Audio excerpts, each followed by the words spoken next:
Nah, yang mulia dan Bapak Ibu sekalian, problem pertama dari Sirekap Mobile, jadi supaya clear saya sebut sebagai Sirekap Mobile, dia mengambil data dari form C1 hasil yang isinya dibuat dengan tulisan tangan menggunakan teknologi yang namanya Optical Character Recognition atau OCR.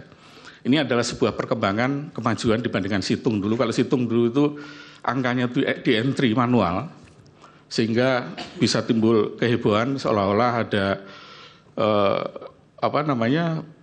kesengajaan entry yang dinaikkan dan sebagainya. Maka teman-teman developer untuk Sirekap ini menggunakan secara otomatis. Jadi tulisan yang ada di C1 hasil itu di-scan, kemudian di-capture, kemudian dirubah menjadi angka. Nah, disinilah problem pertamanya muncul. Pertama, karena tulisan yang ada di form C1 itu tulisan tangan, dan kita tahu semua bahwa tulisan tangan tiap orang itu beda-beda. Apalagi tulisan tangan di 822.000 TPS yang pasti orangnya berbeda dan tulisan tangannya bisa berbeda. Ada mungkin di KPPS yang mengisi ini tulisannya bagus, mudah dibaca. Tapi mungkin juga ada sebagian besar juga yang tulisannya kurang bagus. Bahkan yang tulisannya jelek. Saya sendiri termasuk orang yang tulisan tangan saya itu sulit dibaca. Nah, sebagai contoh kita lihat di sini, dalam menuliskan angka saja itu stylenya bisa beda-beda. Ada menuliskan angka 4 dengan kayak kursi terbalik, atasnya terbuka. Tapi ada juga seperti yang di pojok sebelah kiri, 4 itu tertutup atasnya. Demikian juga angka-angka lain. 1 ada yang menggunakan, ada yang pakai topi dan sepatu, ada yang cuma garis saja. Nah, karena itu optical character recognition itu kalau di laboratorium itu akurasinya masih sekitar 99%. Jadi masih ada kemungkinan error 1% di sana. Tapi kalau dipakai di lapangan itu bisa lebih rendah lagi. Nah, paling tinggi itu sekitar 92-93%. Jadi ada kemungkinan 7% salah ketika OCR ini merubah gambar menjadi angka.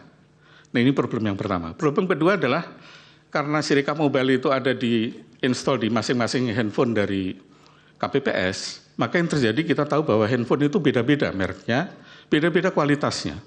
Ada handphone yang kualitas kameranya sangat bagus, ada handphone yang kameranya sangat kurang bagus. Resolusinya juga beda-beda. Nah, akibatnya terjadilah seperti contoh di atas di layar, itu form C1 bisa beda-beda, kualitasnya ada yang gambarnya jelas, ada yang buram, ada yang remang-remang, ada yang warnanya jadi putih, ada yang warnanya kekuning-kuningan begitu. Ini dari sisi kamera, problem kedua. Problem ketiga adalah dari kertasnya sendiri.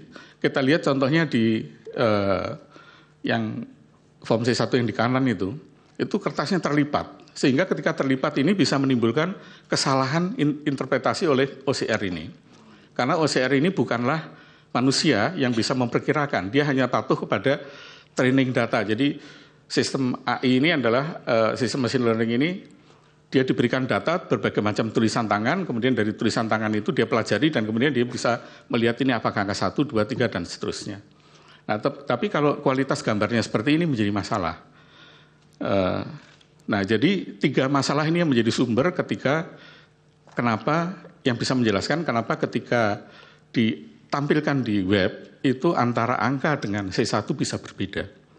Nah, tetapi karena Sirekap ini adalah sarana untuk transparansi, maka ketika terjadi perbedaan dan kemudian terjadi keluhan atau komplain dari masyarakat, KPU kemudian segera untuk mengkoreksi itu, melakukan tindakan korektif. Sehingga makin lama errornya, kesalahannya makin lama makin sedikit. Nah, Bapak Ibu sekalian dan yang mulia, ini juga contoh masih ya. Jadi ini adalah contoh bagaimana ketika kertasnya agak miring begitu sehingga ketika di-scan itu menjadi tidak akurat angka-angkanya.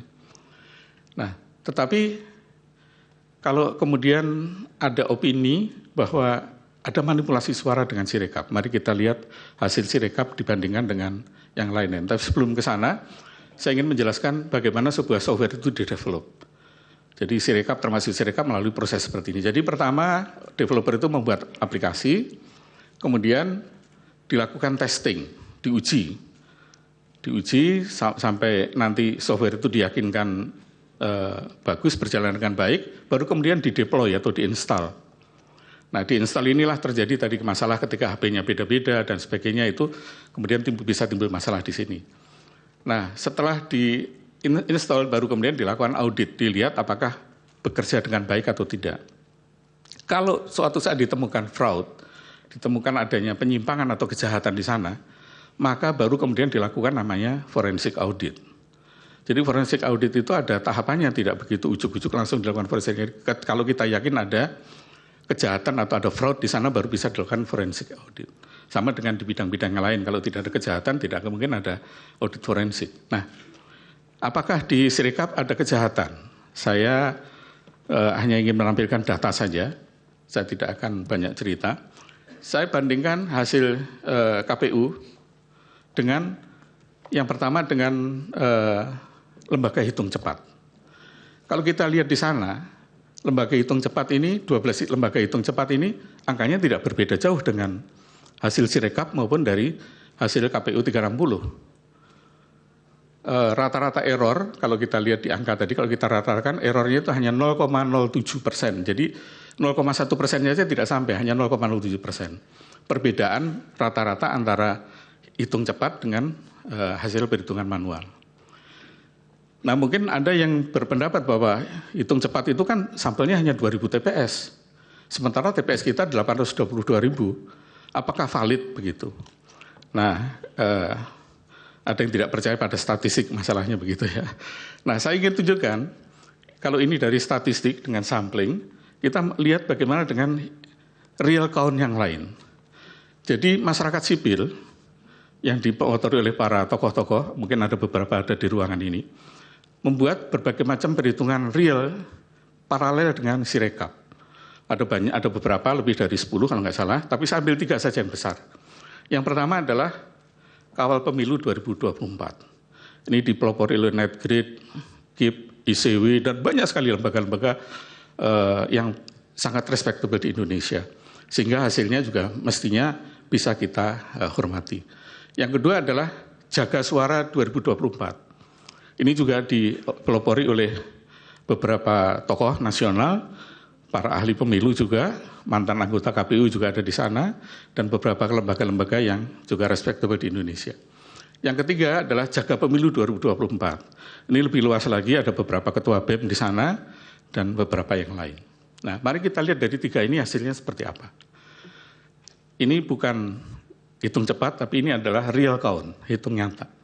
Pertama dari perbedaan antara kawal pemilu, Jaga Suara dengan Jaga Pemilu dengan KPU juga sama, tidak terlalu jauh. Yang paling tinggi di sana adalah hanya di Jaga Pemilu, karena Jaga Pemilu itu melakukan pembulatan. Jadi angka persennya itu dihilangkan komanya, dinolkan saja. Tapi kalau kita lihat perbedaannya tidak banyak. Nah, artinya apa? Kalau kita lihat, kalau tadi hitung cepat tidak dipercaya karena sampel hanya 2.200 TPS, tapi ini adalah real count, artinya perhitungan nyata yang menunjukkan bahwa hasil dari perhitungan KPU itu tidak berbeda jauh. Nah, kenapa sampai terjadi masalahnya kemudian sampai kita harus bersidang hari ini, Yang Mulia dan Bapak Ibu sekalian? Karena proses Sirekap ini tadi seperti saya sampaikan, dari Sirekap mobile masuk ke Sirekap web, kemudian apa adanya itu langsung ditampilkan di web. Pada waktu mungkin Yang Mulia beberapa kalau yang pernah ikut sidang di 2019, saya sudah menyampaikan waktu itu mestinya itu yang ditampilkan di web itu sudah diverifikasi dulu. Jadi data itu dibagi dua seperti ini ya misalnya. Jadi yang sudah verified itu tampillah di web.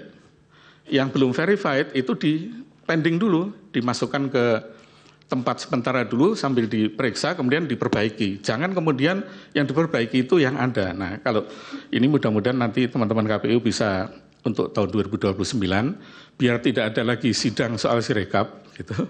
Maka mudah-mudahan bisa mengimplementasikan apa yang saya sampaikan pada hari ini dan termasuk 2019 yang lain. Jadi hanya menampilkan data yang valid saja. Yang belum valid ditunda dulu. Demikian saya kira Yang Mulia untuk presentasi dari saya. Saya kembalikan pada Yang Mulia. Terima kasih. Assalamualaikum warahmatullahi wabarakatuh. Jelajahi cara baru mendapatkan informasi. Download Metro TV Extend sekarang.